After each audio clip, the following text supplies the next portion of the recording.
শিবরাত্রি কী অবস্থা সবার। আমি কিন্তু রাতে খিচুড়ি রান্না করতেছি। আজকে রাতে কিন্তু আমাদের খিচুড়ি খাওয়া হবে। তো এই যে দেখুন খিচুড়িটা রান্না করতেছি। খিচুড়ি কিন্তু অনেক আগে রান্না উঠে দিয়েছিলাম, এজন্য খিচুড়িটা কিন্তু রান্নার শেষের পথে। আর খিচুড়িটা কিন্তু আমার এদিকে রান্নাও হয়ে গিয়েছে।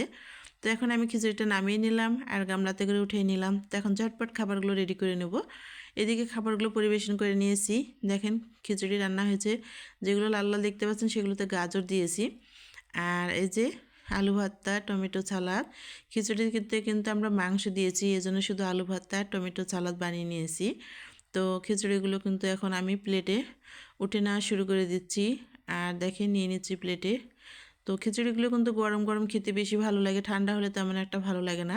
তো এই জন্য আমি গরম গরম অবস্থায় কিন্তু খিচুড়িগুলো নিয়ে নিচ্ছি খাওয়ার জন্য। এখন নিয়ে নিচ্ছি টমেটো সালাদ।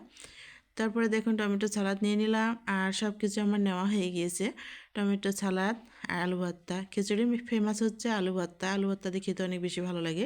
আর এই যে মাংস দেখতে পাচ্ছেন, খিচুড়িতে কিন্তু আগে থেকে মাংস দেওয়া ছিল। আর এখন কিন্তু আমি এই যে হাতে নিয়ে নিলাম খাওয়ার জন্য। তো খাবার সামনে রেখে আর বেশি দেরি করব না, কথা বাড়াবো না, খাওয়া শুরু করব। ভিডিও